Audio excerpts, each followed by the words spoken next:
जय हिंद फ्रेंड्स, आप सभी का स्वागत है जीके मिलेनियर्स में। आइए हम बात करने वाले हैं सिक्स्थ जेपीएससी के मेंस पेपर 2019 में। आज हम बात करेंगे वो है पेपर 5। हम बात करने वाले हैं पेपर 5 के बारे में। और पेपर 5 में हम जानते हैं कि इंडियन इकोनॉमी यानी भारतीय अर्थव्यवस्था, भूमंडलीकरण एवं सतत विकास यानी Indian economy and sustainable development, ये कह सकते हैं कि पेपर जो होता है वो पेपर 5 में मेंस एग्जाम में होता है। हम जानते हैं कि टोटल अगर ये जेपीएससी की बात करें तो टोटल 6 पेपर होते हैं।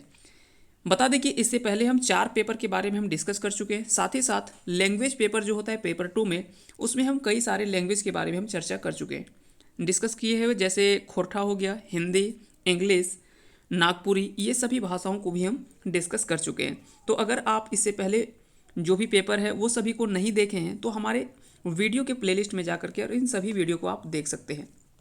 आइए हम बात करने वाले हैं Indian economy and sustainable development यानी भारतीय अर्थव्यवस्था, भूमंडलीकरण एवं सतत विकास।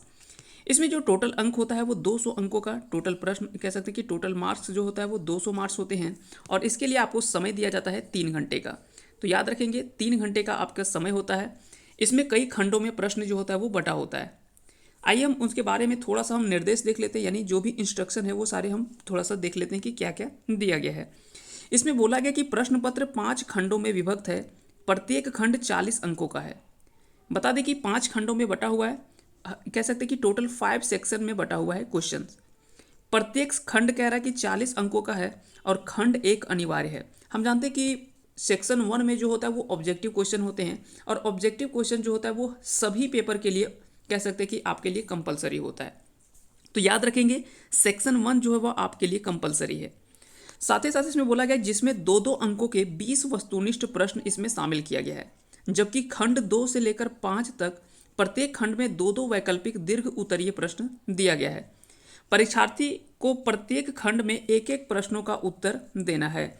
याद रखना कि पहला सेक्शन है, इसमें से आपको ये कंपलसरी है, सारे ऑब्जेक्टिव को आपको सॉल्व करने हैं। यानी 20 क्वेश्चन होंगे और प्रत्येक प्रश्न 2 अंकों का होगा, यानी टोटल 40 अंकों का आपका कह सकते हैं कि पहला सवाल है। उसी तरह से प्रत्येक सेक्शन 40-40 अंकों का होता है, जिसमें से 2 में से 1 आपको करना है। तो आगे जो होगा वो थ्योरी आपको लिखना पड़ेगा, जबकि ये 20 जो है वो आपके ऑब्जेक्टिव है। तो आइए हम देखते हैं कि एक एक करके सारे प्रश्नों को हम देखेंगे। और सबसे पहले हम बात करेंगे इसके ऑब्जेक्टिव क्वेश्चंस को। ऑब्जेक्टिव क्वेश्चन में जो पहला सवाल है वो है कि भारतीय रिजर्व बैंक व्यावसायिक बैंकों द्वारा साख सृजन को निम्न उपायों द्वारा नियंत्रित करता है या कर सकता है। तो यहाँ पे ऑप्शन है बैंक दर बढ़ा करके, बैंकों को सरकारी प्रतिभूतियों को बेचकर, नगद कोष आवश्यकता को घटाकर, या अधिक बिलों को पुनर्बट्टा कर। अगर यहाँ पे पूछा जा रहा है कि अगर भारतीय रिजर्व बैंक, जिसको हम आरबीआई कहते हैं, रिजर्व बैंक ऑफ इंडिया, व्यावसायिक बैंकों द्वारा साख सृजन को निम्न उपायों द्वारा नियंत्रित कर सकता है। साख सृजन बहुत बार क्या होता है कि व्यावसायिक बैंकों का अगर साख सृजन करना होता है तो वैसे में क्या कंडीशन कर सकता है। क्या बैंक रेट बढ़ा सकता है, या तो बैंक की सरकारी प्रतिभूतियों को बेच करके, नगद कोष की आवश्यकता को घटाकर, या अधिक बिलों के पुनर्बट्टा करके। तो इसका सही आंसर जो हो जाएगा वो ऑप्शन आपका बी होगा, यानी बैंकों की सरकारी प्रतिभूतियों को बेचकर और साथ ही साथ नगद कोष की आवश्यकता को घटा करके ये कह सकते हैं कि साख सृजन किया जाता है व्यावसायिक बैंकों द्वारा। तो याद रखेंगे इसका सही आंसर हो जाएगा ऑप्शन बी, यानी 2 और 3। अगला सवाल जो पूछा गया है वो है मुद्रास्फीति का कारण है। मुद्रास्फीति का कारण है, इसमें पूछा गया है सवाल कि मुद्रास्फीति का कारण क्या होता है। तो सबसे पहले समझना है शब्द यहाँ पे है स्फीति। स्फीति का अर्थ होता है फैलाव या तो तेजी। स्फीति का अर्थ होता है फैलाव या तो फिर तेजी। अब जानते हैं कि मुद्रास्फीति वह स्थिति है जिसमें वस्तुओं और सेवाओं की कीमतें सतत वृद्धि होती है। याद रखेंगे वस्तु और सेवा उसमें क्या होता है, सतत वृद्धि होती है, सतत वृद्धि होता है, सतत वृद्धि होता है। साथ ही साथ उसमें याद रखना है कि और मुद्रा के क्रय शक्ति जो होता है वो घट रही होती है। साथ ही साथ मुद्रा की क्रय शक्ति जो होता है वो क्या होता है, घट रही होती है। हम जानते हैं कि मुद्रास्फीति वह स्थिति होता है जिसमें वस्तुओं और सेवाओं की कीमतें में वृद्धि होती है, लेकिन मुद्रा की क्रय शक्ति जो होता है वो घट रही होती है। मुद्रास्फीति उसमें उत्पन्न होती है जब मुद्रा की आपूर्ति की तुलना में वस्तुओं की आपूर्ति कम होती है किंतु लोगों की क्रय शक्ति बढ़ जाती है। अब ऐसे में समझिए, मान लेते हैं कि आपके पास 5 केजी कोई वस्तु है और व्यक्ति खरीदने के लिए उसे कह सकते हैं कि 50 व्यक्ति खरीदने के लिए। हालांकि 50 के पास पैसे तो सभी के पास है, 50 के पास है, लेकिन आपके पास वस्तु जो है वो बहुत कम है। वस्तु जो है वो क्या है, बहुत कम है। ऐसे में कह सकते हैं कि पैसे तो आपके पास पर्याप्त हैं, लेकिन सामान आपको कह सकते हैं कि वस्तु उस तरह से नहीं है। आपूर्ति की तुलना में कह सकते हैं कि वस्तुओं की आपूर्ति जो होता है वो बहुत कम होता है, लेकिन लोगों के पास जो क्रय शक्ति होता है वो बढ़ जाता है। क्योंकि पैसा ऐसे कंडीशन में क्या होता है कि पैसा सभी के पास आ जाता है, लेकिन वस्तु कम हो जाता है। तो इसी को हम मुद्रास्फीति कहते हैं। और ऐसी स्थिति में क्या होता है कि मुद्रा इस स्थिति में कह सकते हैं कि स्थिति में क्या होता है कि लोगों की क्रय शक्ति बढ़ जाती है। यानी आप खरीदने के लिए शक्ति तो बढ़ जाएगा, लेकिन सामान महंगे होने लगते हैं। क्योंकि स्वाभाविक बात है, अगर वस्तु कम है और आपके पास खरीदने वाले ज़्यादा हैं तो स्वाभाविक बात है कि सामान जो वस्तु की कीमत जो वो बढ़ेगा। तो ऐसे कंडीशन को हम कहते हैं। अब यहाँ पे क्या है कि वस्तु की मात्रा और कीमतों में कह सकते हैं कि कुछ रिलेशन होते हैं। उन सभी चीज़ों के बारे में हम सबसे पहले समझते हैं। जैसे क्या है कि मुद्रा की मात्रा यानी पैसे की मात्रा, मुद्रा की मात्रा और साथ ही साथ कीमत स्तर जो होता है, ये दोनों के बीच में सीधा यानी धनात्मक संबंध होता है। तो याद रखेंगे, मुद्रा की मात्रा और कीमत के स्तर के बीच में जो होता है वो धनात्मक संबंध होता है, यानी सीधा संबंध होता है। अगला इसी में जो है वो है मुद्रा की मात्रा और मुद्रा के मूल्य के बीच में विपरीत संबंध होता है। मुद्रा की मात्रा और मुद्रा के मूल्य के बीच में विपरीत संबंध होता है। और तीसरा है कि वस्तु की मात्रा और वस्तुओं की कीमत के बीच विपरीत संबंध होता है। यानी वस्तु की मात्रा और साथ ही साथ वस्तुओं की कीमत जो है, ये दोनों के बीच में विपरीत संबंध होता है। अब ये दोनों के बीच में विपरीत संबंध क्यों होता है, आइए हम थोड़ा सा समझते हैं। स्वाभाविक बात है, अगर वस्तु की मात्रा अगर कम है तो कीमत जो क्या होगा, कीमत बढ़ेगा। यानी और अगर कहीं कह सकते हैं कि अगर मात्रा अधिक होगा तो कीमत क्या होगा, घटेगा। यानी वस्तु की मात्रा अगर बढ़ेगी तो कीमत घटेगा, अगर मात्रा कह सकते हैं कि कम होगा तो कीमत क्या होगा, बढ़ जाएगा। तो ये दोनों में जो होता है वो क्या कह सकते हैं कि ऑपोजिट रिलेशन होता है, यानी बीच में जो होता है वो विपरीत संबंध होता है, जिसको हम ऋणात्मक संबंध कहते हैं। तो ये सभी चीज़ को आपको समझना चाहिए। अगला सवाल जो इसमें पूछा गया है कि भारत में सकल घरेलू उत्पाद का निम्नलिखित में से कौन सा सबसे बड़ा अंग है। अब मुद्रास्फीति का कारण यहाँ पे आंसर अगर बात करें तो इसमें क्या हो जाएगा, मांग वृद्धि के साथ आपूर्ति वृद्धि का ना होना। यानी मांग तो वृद्धि हो गया लेकिन आपूर्ति का वृद्धि ना होना। मांग बहुत है लेकिन आपूर्ति उसको उस तरह से आपको नहीं हो पा रहा है, तो वैसे कंडीशन को हम मुद्रास्फीति कह सकते हैं। अगला सवाल है कि भारत में सकल घरेलू उत्पाद का निम्नलिखित में से कौन सबसे बड़ा अंग है। अब यहाँ पे बताना है आपको क्या कि सकल घरेलू उत्पाद, जिसको हम क्या कहते हैं, ग्रॉस डोमेस्टिक प्रोडक्ट। सकल घरेलू उत्पाद, इसे हम कहते हैं ग्रॉस डोमेस्टिक प्रोडक्ट। तो सबसे पहले हम समझते हैं कि आखिर में जीडीपी जिसे हम कहते हैं, जीडीपी जिसे कहते हैं, तो ये होता क्या है। और जीडीपी समझने के पहले आपको एक और शब्द समझते हैं, वो होता है जीएनपी। वो क्या होता है, जीएनपी, जिसे हम कहते हैं ग्रॉस नेशनल प्रोडक्ट। कहा जाता है कि जिसके हम सकल राष्ट्रीय उत्पाद कहते हैं, और जीडीपी को हम क्या कहते हैं, सकल घरेलू उत्पाद। अब सकल राष्ट्रीय उत्पाद या जीएनपी है क्या, तो जानते कि जीएनपी के अंतर्गत समस्त अंतिम वस्तु और सेवाओं के मौद्रिक मूल्य के कुल योग को शामिल करते हैं। समझिए कि जिसका उत्पादन उस देश के नागरिक करते हैं, चाहे उनका उत्पादन देश में किया गया हो अथवा विदेशों में। अब समझिए कि मान लेते हैं कि भारत के कोई व्यक्ति हैं, कई सारे व्यक्ति हैं जो कि कह सकते हैं कि उस देश के नागरिक हैं, ठीक है, जिसका उत्पादन उस देश के नागरिक करते हैं, यानी भारत के नागरिक हैं और हम उत्पादन कर रहे हैं। अब उत्पादन ये नहीं करता कि आप भारत में ही कर रहे हैं, चाहे उसका उत्पादन देश में हो या तो विदेश में हो, ये सभी जो हो जाएगा वो ग्रॉस नेशनल प्रोडक्ट के अंतर्गत आ जाता है। तो याद रखेंगे, कोई व्यक्ति जो कि कह सकते हैं कि राष्ट्र की नागरिकता आपको प्राप्त है, या तो कह सकते हैं कि कोई जिसका भी कह सकते हैं कि उत्पादन उस देश के नागरिक करते हैं, चाहे उसका उत्पादन आप देश में कर रहे हो या विदेशों में कर रहे हो, ये आपका मायने नहीं रखता, ये आप देश में कर रहे हो या विदेशों में कर रहे हो। तो ये दोनों में जब ऐसा कंडीशन आता है तो उसी को हम क्या कहते हैं, जीएनपी कहते हैं, ग्रॉस नेशनल प्रोडक्ट। तो याद रखेंगे जीएनपी के अंतर्गत समस्त अंतिम वस्तु और सेवाओं के मौद्रिक मूल्य के कुल योग को शामिल करते हैं। अब यहाँ पे क्या है कि अंतिम वस्तु और सेवाओं के मौद्रिक मूल्य के कुल योग, चाहे आप समस्त अंतिम वस्तु, अब यहाँ पे क्या है कि समस्त अंतिम वस्तु और सेवाओं यानी आपका देश का भी और साथ ही साथ विदेशों में भी जो कमाया गया धन है, कोई भारतीय व्यक्ति है वो देश में भी और विदेशों में भी उत्पादन करके पैसा कमा रहा है, उन दोनों को जब हम जोड़ देंगे, उन दोनों के कुल योग को हम क्या कहते हैं, ग्रॉस नेशनल प्रोडक्ट कहते हैं, सकल राष्ट्रीय उत्पाद कहा जाता है। अब यहाँ पे समझते हैं कि जीडीपी क्या होता है। अब जीडीपी यहाँ पे अगर हम समझते हैं कि जीडीपी क्या होता है तो इसे हम क्या कहते हैं, ग्रॉस डोमेस्टिक प्रोडक्ट। क्या कहते हैं इसे, ग्रॉस डोमेस्टिक प्रोडक्ट कहा जाता है, यानी सकल घरेलू उत्पाद। अब यहाँ पे सकल घरेलू उत्पाद में हम थोड़ा सा समझते हैं कि आखिर में ये होता क्या है। तो याद रखिएगा, देश की भौगोलिक सीमा के अंतर्गत किए गए संपूर्ण उत्पादन से है, चाहे उसका उत्पादन देश की नागरिक करे अथवा विदेशी नागरिक। अब समझ लो कि मान लेते हैं कि ये इंडिया की सीमा जो है वो कुल इंडिया की सीमा इस तरह से है।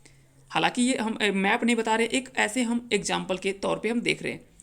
अब यहाँ पे कोई व्यक्ति कह सकता है कि कुछ यहाँ पे उत्पादन किया, कुछ यहाँ पे उत्पादन किया, कुछ यहाँ पे उत्पादन किया, अलग अलग जगहों पे ये इसका उत्पादन हुआ। अब इसका ये मायने नहीं रखता कि ये उत्पादन जो वो देश के नागरिक कर रहे हैं या विदेशी कर रहे हैं, इनमें से कोई भी दोनों मिल करके जो भी इसका उत्पादन करेंगे, ये सभी इस सीमा के अंतर्गत, इस सीमा के अंतर्गत जो भी उत्पादन हो रहा है उसी उत्पादन को हम कह सकते हैं कि उसे हम क्या कहते हैं, जीडीपी कहते हैं। अब याद रखेंगे यहाँ पे कुछ एग्जाम्पल के तौर पे हम थोड़ा सा समझते हैं। इसमें एक फॉर्मूला आप पढ़े होंगे, एक फॉर्मूला पढ़े होंगे, जीएनपी बराबर GDP plus X minus M. अब यहाँ पे फिर से हम समझते हैं कि आखिर में जीएनपी क्या था, तो ग्रॉस नेशनल प्रोडक्ट, यानी देश और विदेश में भारतीय नागरिकों के द्वारा किया गया कुल उत्पादन का योग जो होता है वो उसको हम जीएनपी कहते हैं। जीडीपी कह सकते हैं कि भारतीय सीमा के अंतर्गत, हम यहाँ पे भारत की बात कर रहे हैं, हम इंडिया का एग्जाम्पल के तौर पे हम समझ रहे हैं, किसी भी देश हो सकता है, कोई भी देश की सीमा के अंतर्गत, तो मानते कि अपने देश के सीमा के अंतर्गत जो भी उत्पादन होता है, या तो कह सकते हैं कि भौगोलिक आर्थिक सीमा के अंतर्गत या देश की भौगोलिक आर्थिक सीमा के अंतर्गत कह सकते हैं कि किए गए संपूर्ण उत्पादन से है, चाहे वो उत्पादन कह सकते हैं कि चाहे वो उसका उत्पादन देश का नागरिक करे अथवा विदेशी नागरिक करे, ये मायने नहीं रखता है, तो उसी को हम क्या कहते हैं, जीडीपी कहते हैं। एक्स यहाँ पे क्या है, तो एक्स को हम कह सकते हैं कि एक्सपोर्ट से है यानी निर्यात से है, और साथ ही साथ एम क्या है, यहाँ पे एम क्या है, तो आयात है, एम क्या है, इम्पोर्ट है, जबकि एक्स क्या है, एक्सपोर्ट है, तो एक्स माइनस एम। अब इस फॉर्मूले से हम कैसे निकाल सकते हैं, समझते हैं कुछ ऐसे, जैसे अगर कोई विदेश में अगर कोई देश का एग्जाम्पल ले, तो विदेशों में क्या होता है, मान लेते हैं कि विदेश में कुछ उसका जीडीपी, कुछ जीएनपी है, जीएनपी कुछ होगा इसका, मान लेते हैं इसका जीडीपी जो है वो टोटल 90,000 है, 90,000 है। अब इसमें क्या है कि प्लस इसमें निर्यात जो करता है वो मान लेते हैं निर्यात इसमें 10,000 करता है, निर्यात 10,000 करता है, और आयात जो है वो 5,000 करता है, आयात जो वो 5,000 करता है, यानी टोटल इसका जो हो जाएगा जीएनपी वो क्या हो जाएगा, 95,000। टोटल इसका कितना हो जाएगा, 95,000 हो जाएगा। लेकिन भारतीय के साथ क्या होता है, अगर मान लेते हैं कोई इंडिया का व्यक्ति होता है, तो फिर से एक बार हम लिख लेते हैं इसका फॉर्मूला, जीएनपी बराबर होता है GDP plus X minus M. यहाँ पे जीएनपी हम जानते हैं कि कुल जो भी कह सकते हैं कि जो भी देश के नागरिक के द्वारा देश या विदेश में की गई कुल उत्पादन के, उस देश के नागरिकों के करते हैं, चाहे उसका उत्पादन देश में किया गया हो अथवा विदेशों में, तो देश के नागरिक के द्वारा किया गया कुल उत्पादन का योग जो होता है वो जीएनपी कहलाता है। जबकि जीडीपी क्या होता है कि देश की भौगोलिक सीमा के अंतर्गत जो भी उत्पादन होता है उसको हम जीडीपी कहते हैं, चाहे इसका उत्पादन देश के नागरिक करे या विदेश के नागरिक। और एक्स यहाँ पे एक्सपोर्ट है, साथ ही साथ एम क्या है, तो इम्पोर्ट है। अब अगर कि कोई इंडिया में कंडीशन एस का कैसा है, इंडिया की अगर बात करें, इंडिया की अगर कंडीशन का बात करें, तो यहाँ पे क्या होता है कि जीडीपी मान लेते हैं अगर 90,000 है, जीडीपी अगर 90,000 है, तो वैसे में क्या होता है प्लस यहाँ पे क्या है कि 5,000 एक्सपोर्ट होता है, अगर 5,000 एक्सपोर्ट होता है तो 10,000 का इम्पोर्ट होता है। याद रखेंगे, यानी हम यहाँ पे हम क्या समझ सकते हैं, और इस तरह से टोटल मेरा जीएनपी जो निकलेगा वो मेरा आएगा 85,000। इसके पहले हमने एक विदेश का एग्जाम्पल लिया था जिसमें क्या था, 95,000 था, 95,000 था, यानी मेरा कितना है, 10,000 मेरा क्या है, कम है। तो ऐसे में हम क्या समझ सकते हैं, क्योंकि भारत में निर्यात का कह सकते हैं कि निर्यात कम होता है और आयात ज़्यादा होता है। कोई भी वस्तु क्या है, हम लोग एक्सपोर्ट कम करते हैं जबकि इंपोर्ट ज़्यादा करते हैं। आयात हम लोग बहुत ज़्यादा करते हैं। कोई भी वस्तु अगर लेते, कुछ ऐसे वस्तु है जिसका आयात हम उतना नहीं करते, लेकिन उसके बाद ज़्यादातर वस्तु जो होता है उसका हम आयात ही करते हैं, निर्यात बहुत कम करते हैं। इसीलिए क्या होता है कि इंडिया का जीडीपी या तो जीएनपी जो होता है वो दूसरे विदेशों के तुलना में हमारा जो होता है वो बहुत कम होता है। यही रीज़न है, क्योंकि हम लोग क्या है कि निर्यात कम करते हैं और आयात ज़्यादा करते हैं। आइए चलते हैं हम अगले सवाल की ओर। अगला सवाल हम देखते हैं कि अगला सवाल क्या है। तो इसमें बोला गया, अगला सवाल जो पूछा गया है कि इनमें से कौन सा मद जो है वो भुगतान शेष के चालू खाते में शामिल नहीं होता है। तो यहाँ पे इसका तीसरा आंसर जो हो जाता है, तीसरा आंसर जो हो जाएगा वो सही आंसर होगा निर्यात। क्या होगा, निर्यात होगा, क्योंकि सकल घरेलू उत्पाद यानी जीडीपी का सबसे बड़ा जो कह सकते हैं कि अंग होता है वो निर्यात ही होता है। निर्यात होता है क्योंकि निर्यात अगर हम ज़्यादा करेंगे तो मेरा जीडीपी जो होगा वो ज़्यादा ग्रोथ करेगा और ज़्यादा अच्छा से होगा, पॉजिटिव जीडीपी होगा। अगर हम ज़्यादा निर्यात करेंगे, ज़्यादा निर्यात ना करके अगर हम ज़्यादा आयात करेंगे और निर्यात कम करेंगे तो ऐसे में क्या है कि मेरा जीडीपी जो होगा वो नेगेटिव सेंस में जाएगा। तो इसीलिए जीडीपी का सबसे बड़ा जो अंग होता है वो निर्यात होता है, यानी एक्सपोर्ट होता है। अगला सवाल कि इसमें पूछा गया कि निम्नलिखित में से कौन सा मद भुगतान शेष के चालू खाते में शामिल नहीं होता है। तो इसका सही आंसर हो जाएगा आपका ऑप्शन डी, यानी विदेशों से शुद्ध ऋण। विदेशों से शुद्ध ऋण इसका सही आंसर हो जाएगा। अगला सवाल है कि नरसिम्हन समिति वन की नियुक्ति किसके लिए की गई थी। नरसिम्हन समिति वन की नियुक्ति किसके लिए की गई थी। तो इसका सही आंसर होगा बैंकिंग क्षेत्र में सुधार हेतु, क्योंकि ये कई बार पूछा गया कि नरसिम्हन समिति या नरसिम्ह समिति जो है वो किससे संबंधित है। तो बैंकिंग क्षेत्र में सुधार करने के लिए इस समिति का गठन किया गया था कि बैंकिंग सेक्टर में इसको सुधार लाना, इसी के उद्देश्य के साथ इस समिति का गठन किया गया था। अगला सवाल है कि निम्न में से किसे राष्ट्रीय ऋण नहीं समझा जाता है। किसे राष्ट्रीय ऋण नहीं समझा जाता है। जीवन बीमा पॉलिसी, दीर्घकालीन सरकारी बॉन्ड, भविष्य निधि या राष्ट्रीय बचत पत्र। तो हम जानते हैं कि जीवन बीमा पॉलिसी जो होता है, जीवन बीमा पॉलिसी जो होता है, जीवन बीमा पॉलिसी जो होता है उसे हम राष्ट्रीय ऋण नहीं समझते हैं। उसे हम क्या कहते हैं, उसे हम राष्ट्रीय ऋण नहीं समझते हैं। वही दीर्घकालीन सरकारी बॉन्ड, ये दीर्घकालिक कह सकते हैं कि राष्ट्रीय ऋण के अंतर्गत आता है। राष्ट्रीय बचत पत्र भी आएगा और भविष्य निधि भी आ जाता है, लेकिन जीवन बीमा पॉलिसी जो है इसके अंतर्गत शामिल नहीं होता है। अगला सवाल इसमें जो पूछा गया है वो है पूंजी निर्माण दर्शाता है। आपको यहाँ पे बताना है कि पूंजी निर्माण किस चीज़ को दर्शाता है। पूंजी निर्माण किस चीज़ को दर्शाता है, तो पूंजी के स्टॉक में घिसावट व्यय के बाद शुद्ध वृद्धि। तो याद रखेंगे पूंजी के स्टॉक में घिसावट व्यय यानी जो भी खर्च हो जाता है उसके बाद जो शुद्ध वृद्धि बच जाता है उसी को हम पूंजी निर्माण दर्शाते हैं। तो उसी को हम पूंजी निर्माण से दर्शाते हैं। तो इसका सही आंसर हो जाएगा आपका ऑप्शन बी। अगला सवाल है, अगला सवाल की ओर चलते हैं। अगला सवाल जो इसमें पूछा गया है वो है वर्तमान में भारत में सकल घरेलू बचत की अनुमानित औसत दर कितना है। अब यहाँ पे याद रखेंगे ये क्या है कि ये कम और ज़्यादा होता रहता है। और ये सवाल कब का है, तो ये सवाल है 2019 का। तो ये 2019 के अकॉर्डिंग आपको आंसर यहाँ पे टिक करना था। तो इसका उस समय का अगर देखा जाए तो उस समय भारत का अगर बात करें घरेलू बचत का अनुमानित औसत जो है वो है 25 से 30। ये कह सकते हैं कि ये सब जो है वो बढ़ता घटता रहता है, तो ये फिक्स नहीं होता है। अगला सवाल है तीव्रतर एवं अधिक समावेशी विकास की ओर निम्न में से किस योजना का लक्ष्य था। अब यहाँ पे पंचवर्षीय योजना से सवाल पूछा गया है। पंचवर्षीय योजना से बता दें कि पंचवर्षीय योजना से भी कई बार सवाल आपसे आपके एग्जाम में जो है वो पूछा जाता है। तो याद रखेंगे तीव्रतर एवं अधिक समावेशी विकास की ओर निम्न में से किस योजना का लक्ष्य था। तो इसका सही आंसर हो जाएगा, इसका सही आंसर क्या हो जाएगा, 11वीं पंचवर्षीय योजना। याद रखेंगे 11वीं पंचवर्षीय योजना ये 2007 से लेकर 2012 तक, 2007 से लेकर 2012 तक इसका योजना का कार्यकाल था। योजना को जो समय काल था वो क्या था, 2007 से लेकर 12 तक। और 12वीं पंचवर्षीय योजना का समय जो था वो था 2012 से कह सकते हैं कि 17 तक। ये 5 वर्षों का होता है, इसीलिए इसे पंचवर्षीय योजना कहा जाता है। तो इसका समय काल जो होता है वो 5 वर्ष होता है। बता दें कि 11वीं पंचवर्षीय योजना ये अगर बात करें तो 1 अप्रैल 2007 से प्रारंभ हो गई थी। और इस पंचवर्षीय योजना का मुख्य लक्ष्य जो था वो था तीव्रतम एवं समावेशी विकास का लक्ष्य था, जो कि आपके एग्जाम कह सकते हैं कि क्वेश्चन भी पूछा गया है। याद रखेंगे 11वीं पंचवर्षीय योजना सकल घरेलू उत्पाद की औसत समृद्धि वृद्धि दर जो रहा है वो 8.3% रही है। इस समय जो औसत वृद्धि दर रहा था वो था 8.3 यानी 8.3%। 8.3% इसमें औसत वृद्धि दर रही थी। इस प्रकार सर्वाधिक वृद्धि दर अगर बात करें तो 11वीं पंचवर्षीय योजना में रहा था। ऊंची वृद्धि दर की दृष्टि से इसके बाद जो आता है वो 10वीं योजना रही थी।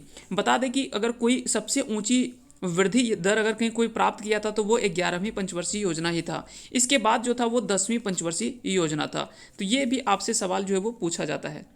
साथ ही साथ याद रखें 11वीं पंचवर्षीय योजना में कृषि, उद्योग और सेवा के क्षेत्र में विकास की दर क्रमशः अगर बात करें तो 3.3%, 6.6% और 9.8%, यानी सेवा क्षेत्र में बहुत ज़्यादा विकसित हुआ था। सेवा क्षेत्र में इसका अगर वृद्धि दर देखा जाए तो लगभग 9.8% रही है।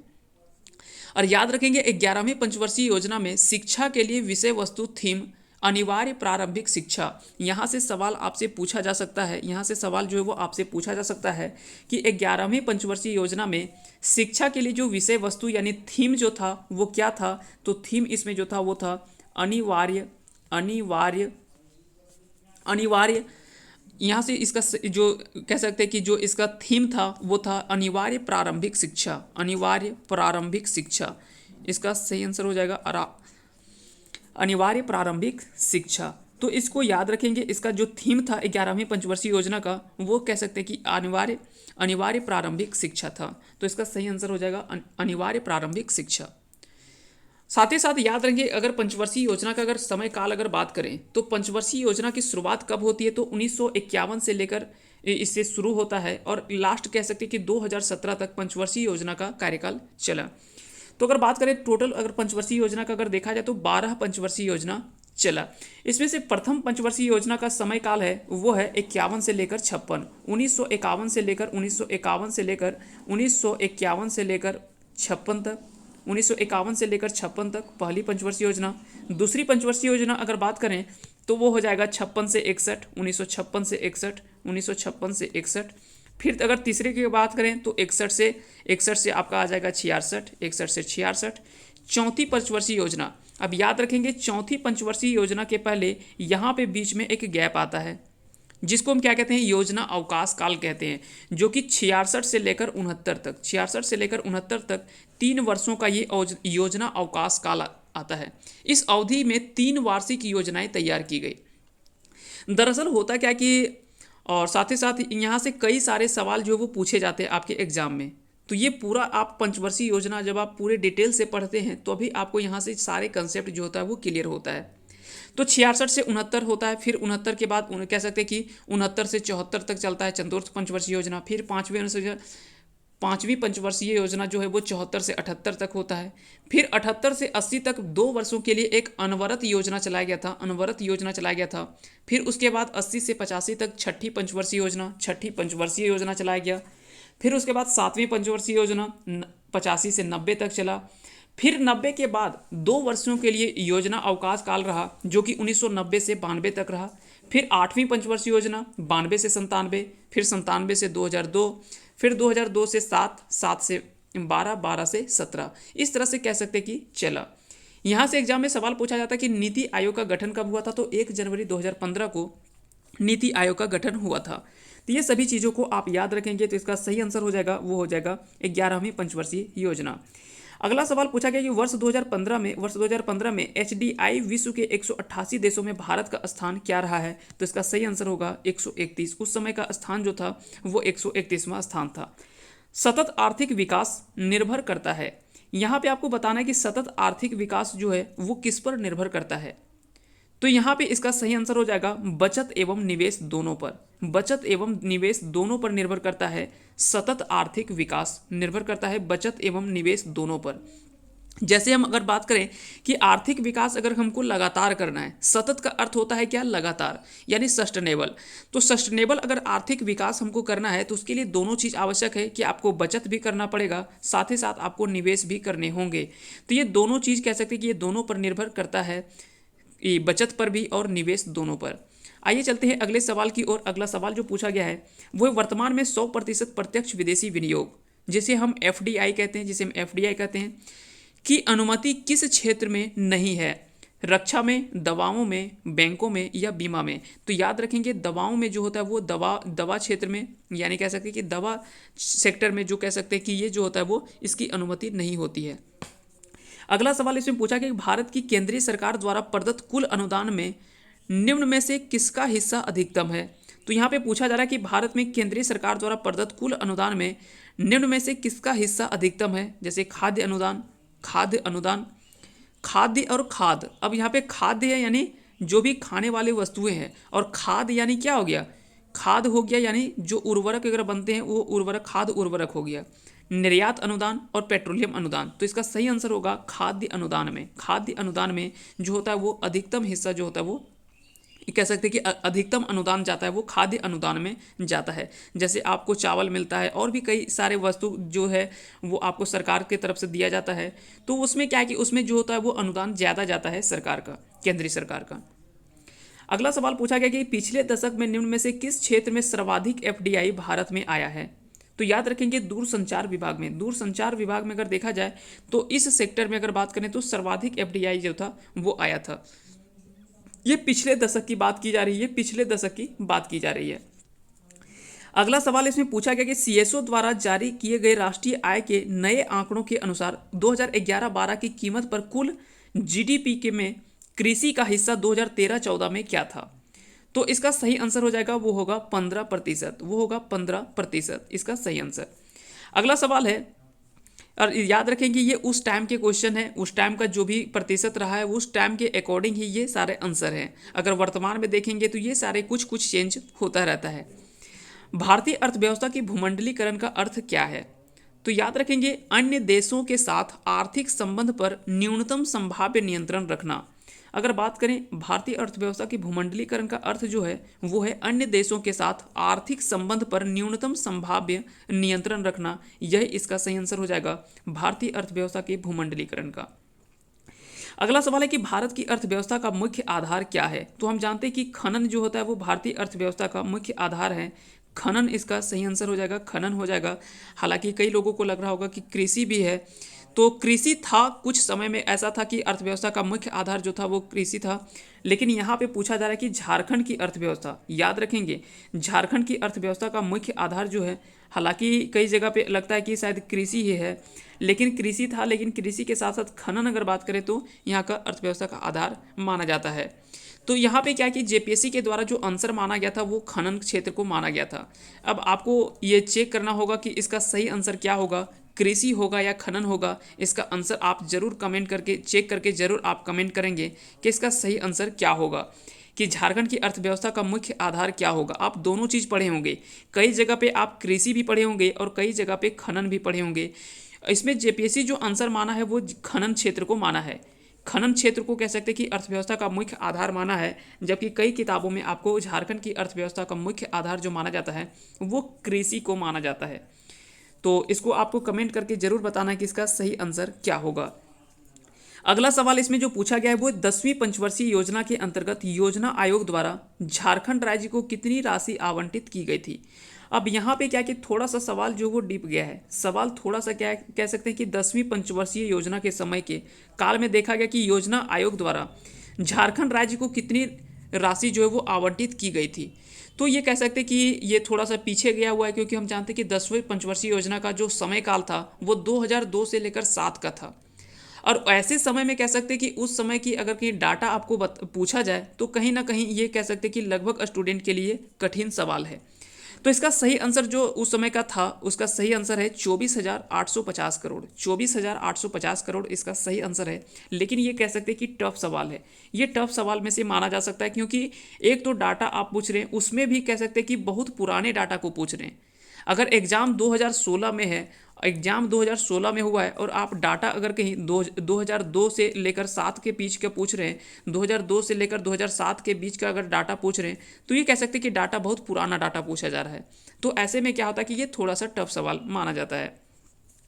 अगला सवाल है कि जनसंख्या के दृष्टिकोण से भारतीय राज्यों के मध्य झारखंड का स्थान कौन सा है। अब यहाँ पे क्या है कि जनसंख्या के दृष्टिकोण से आपको पूछा गया है, तो बता दें कि यहाँ पे जो आंसर किया गया है वो है 11वां स्थान। 11वां स्थान ये जनसंख्या के दृष्टिकोण से, लेकिन वर्तमान में देखा जाए तो इसका जनसंख्या जो हो जाएगा, जनसंख्या की दृष्टि से वो है 13वां स्थान, वर्तमान में 13वां स्थान है।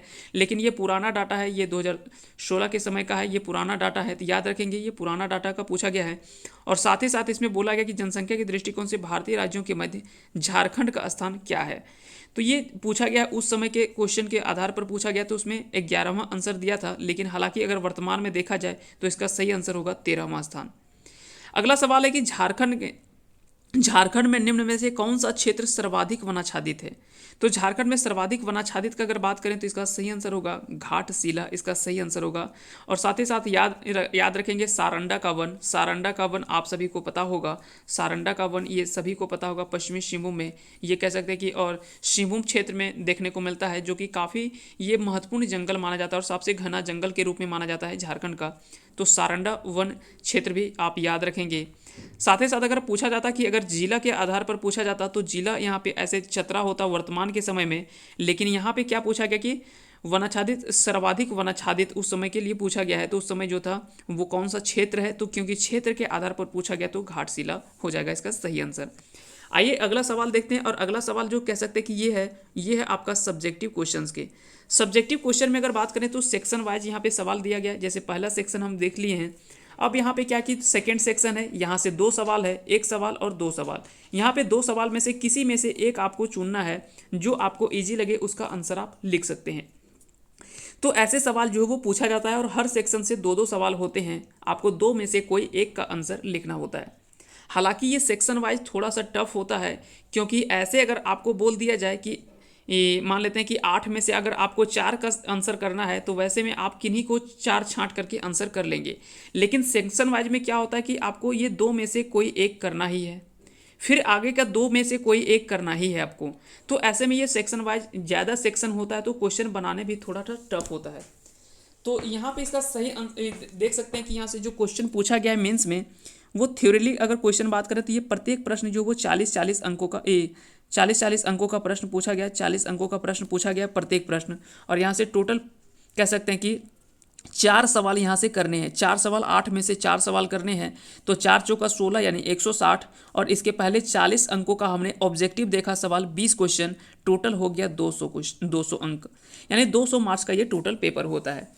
अब यहाँ पे जो सवाल पूछा गया है वो सवाल है कि हाल ही में भारतीय विदेशी व्यापार की संरचना एवं दिशा में हुए परिवर्तन की विस्तृत चर्चा करें। यहाँ पे बताना है कि भारतीय विदेशी व्यापार की संरचना एवं दिशा में हुए परिवर्तन की विस्तृत चर्चा करना है। अगला सवाल इसमें पूछा गया कि भारतीय कृषि पर विश्व व्यापार संगठन के प्रभाव की विस्तृत विवेचना करें। यानी भारतीय कृषि पर विश्व व्यापार संगठन यानी वर्ल्ड ट्रेड ऑर्गेनाइजेशन के प्रभाव के बारे में आपको विस्तृत विवेचना करते हुए बताना है। तो ये दोनों में से कोई एक सवाल आपको लिख सकते हैं, ये दोनों में से कोई एक का आंसर करना था। अगला सेक्शन 3 में अगर बात करें तो इसमें जो सवाल पूछा गया है कि वर्तमान राष्ट्रीय खाद्य सुरक्षा अधिनियम के विभिन्न प्रावधानों का वर्णन कीजिए, दर्शाए और साथ ही साथ दर्शाएं कि यह अधिनियम निम्न आय वर्ग की खाद्य असुरक्षा को कम करने में सहायक होगा। तो इसके बारे में आपको बताना था कि राष्ट्रीय खाद्य सुरक्षा अधिनियम जो था उसके बारे में आपको बताना था। और अगला जो सवाल पूछा गया कि समावेशी को आप कैसे मापा जाता है। तो समावेशी को कैसे मापा जाता है, क्या भारतीय आंकड़े रोजगार एवं प्राथमिक या माध्यमिक कह सकते हैं कि शिक्षा में हुए आर्थिक समावेशन को दर्शाता है। तो इसके बारे में आपको बताना था। अगला सवाल इसमें जो पूछा गया सेक्शन 4 में वो है आर्थिक सुधारों के मूल्यांकन के लिए प्रयुक्त मापदंडों को ध्यान में रखते हुए भारतीय अर्थव्यवस्था पर इनके प्रभावों की आलोचनात्मक समीक्षा करें। तो इसमें बताना है कि आर्थिक सुधारों के मूल्यांकन के लिए जो प्रयुक्त मापदंड है उसको ध्यान में रखते हुए भारतीय अर्थव्यवस्था पर इनके प्रभावों की आलोचनात्मक समीक्षा कीजिए। यहाँ पे आपको आलोचनात्मक समीक्षा करना है, ना कि आपको सपोर्टिव आंसर लिखना है। आपको इसमें क्या कि आलोचनात्मक समीक्षा करते हुए इसका आंसर लिखना था। अगला सवाल है कि भारत में कृषि बाजार के दोषों की समीक्षा कीजिए और इसके निदान के लिए सरकार द्वारा कौन कौन से कदम उठाए जा रहे हैं। तो इसके बारे में आपको यहाँ पे बताना था। और अगला सेक्शन जो लास्ट सेक्शन है वो सेक्शन 5 है। और याद रखना कि सबसे लास्ट जो अंतिम सवाल होता है वो लॉन्ग क्वेश्चन में एक झारखंड से रिलेटेड होता है। जैसे इसके पहले हमने देखा कि हिस्ट्री में एक क्वेश्चन जो था वो झारखंड हिस्ट्री का था, ज्योग्राफी में भी एक क्वेश्चन जो था वो अंतिम सवाल जो था वो झारखंड ज्योग्राफी से था। पॉलिटी में भी हमने देखा कि एक अंतिम सवाल जो था वो झारखंड पॉलिटी से था। उसी तरह से इकोनॉमिक्स में भी अंतिम सवाल जो पूछा गया वो झारखंड इकोनॉमिक्स से पूछा गया है। तो याद रखेंगे मेंस में भी आपको झारखंड से जो है वो सवाल पूछा जाता है। ऐसा नहीं कि सिर्फ पीटी में ही एग्जाम में क्वेश्चन जो है वो झारखंड से पूछा जाता है, मेंस में भी पूछा जाता है। साथ ही साथ हमने देखा कि ऑब्जेक्टिव में भी 20 में से 3-4 जो था वो क्वेश्चन झारखंड से ही था। इसमें सवाल जो पूछा गया है झारखंड के संदर्भ में, अगर सवाल पूछा गया है जो वो है झारखंड सरकार की वर्तमान औद्योगिक नीति की विवेचना कीजिए और औद्योगिक विकास को बढ़ावा देने के लिए सरकार द्वारा उठाए गए कदमों की समीक्षा कीजिए। अब यहाँ पे सरकार द्वारा वर्तमान औद्योगिक नीति, जो भी औद्योगिक नीति उस समय लाई गई थी, अब ये अलग अलग समय पे अगर बात करें अभी का पूछा जाएगा तो अलग अलग औद्योगिक नीति, जो नया औद्योगिक नीति आया है उसके बारे में लिखना है। उस समय जो औद्योगिक नीति आया था उसके बारे में आपको लिखना था। और औद्योगिक नीति कह सकते हैं कि या तो औद्योगिक विकास को बढ़ावा देने के लिए सरकार द्वारा उठाए गए कदमों की समीक्षा करें, और इनमें कह सकते हैं कि औद्योगिक विकास को जो बढ़ावा देने के लिए कौन कौन से कदम जो वो सरकार के द्वारा उठाए गए उन सभी के बारे में आपको चर्चा करना था। अगला सवाल इसी में जो पूछा गया है और में करके कह सकते हैं कि अथवा, या तो आप इसका आंसर लिखना था या तो आपको दो में से कोई एक आंसर करना था। इसमें अगला जो सवाल पूछा गया कि झारखंड में कृषि क्षेत्र में के खराब कार्य प्रदर्शन के कारणों की समीक्षा कीजिए, कृषि उत्पादन एवं उत्पादकता की उच्च वृद्धि दर प्राप्त करने के लिए सुझाव दें। यहाँ से जो आंसर पूछा गया है कि झारखंड के कृषि क्षेत्र के खराब कार्य प्रदर्शन, स्वाभाविक बात है कि अभी भी झारखंड की कृषि क्षेत्र हो या तो कोई भी और भी सेक्टर हो, बहुत अच्छे कह सकते कि नहीं है, बहुत अच्छा नहीं देखा जा सकता है। तो ऐसे में पूछा गया कि कृषि उत्पादन एवं उत्पादकता के उच्च वृद्धि दर को प्राप्त करने के लिए कुछ सुझाव दें। सबसे पहले तो आपको ये बताना है कि आखिर में खराब कार्य प्रदर्शन है तो उसके बारे में आपको समीक्षा करना है और उसके बारे में आपको बताना है, और उसके बाद आपको बताना है कि कृषि उत्पादन और उत्पादकता में कैसे उच्च वृद्धि दर प्राप्त किया जा सके। उसके बारे में आपको कुछ सुझाव देने हैं कि ये कदम उठाया जाए जिसके कारण से कह सकते हैं कि इस सेक्टर में जो होगा वो डेवलपमेंट होगा। तो उसके बारे में आपको अपना सुझाव देना था। तो इस तरह से जो था वो पेपर 5 का टोटल जो था वो क्वेश्चन थे। पेपर 5 जो जेपीएससी पेपर 5 जो 2019 का था उसके बारे में जो भी क्वेश्चन होता वो सारे क्वेश्चन को बारे कह सकते हैं कि क्वेश्चन के बारे में हमने डिस्कस किया। उम्मीद करते हैं कि आज का ये सेशन आप सभी को पसंद आया होगा। अगर पसंद आया होगा तो इस वीडियो को लाइक कर दीजिएगा, और अगर चैनल पे नए हैं तो चैनल को सब्सक्राइब कर लें, क्योंकि इसी तरह के अगले वीडियो भी हम लेकर आते रहेंगे। और साथ ही साथ इसका लास्ट पेपर जो है वो बच गया है, वो है पेपर 6। इसमें लास्ट पेपर जो है वो बच गया है पेपर 6, तो जल्द ही हम इसका पेपर 6 भी हम डिस्कस कर लेंगे। जो कि इसमें जो मुख्य रूप से पूछा जाता है वो है साइंस एंड टेक्नोलॉजी का प्रश्न पेपर होता है। तो लास्ट पेपर जो है वो जेपीएससी 2019 का, या तो कह सकते हैं कि छठी जेपीएससी का जो अंतिम कह सकते हैं कि पेपर जो है वो मेरा बच गया है वो है 6th पेपर, यानी छठा पेपर जो है वो बच गया है। छठा पेपर जो है इसमें बच गया है जो कि साइंस एंड टेक्नोलॉजी का है, तो उसके बारे में भी हम जल्दी ही डिस्कस कर लेंगे। और इसके पहले अगर वीडियो आप नहीं देखें, इसके पहले के पेपर अगर आप नहीं देखें तो हमारे वीडियो के डिस्क्रिप्शन में जाके चेक कर सकते हैं, या तो फिर हमारे प्लेलिस्ट में वीडियो के प्लेलिस्ट में जा कर के भी आप देख सकते हैं। वहाँ पे सारे वीडियो आपको आसानी से मिल जाएंगे। तो उम्मीद करते हैं कि आप सभी को पसंद आया होगा। आप सभी को बहुत बहुत धन्यवाद अंत तक बने रहने के लिए। जय हिंद, जय भारत।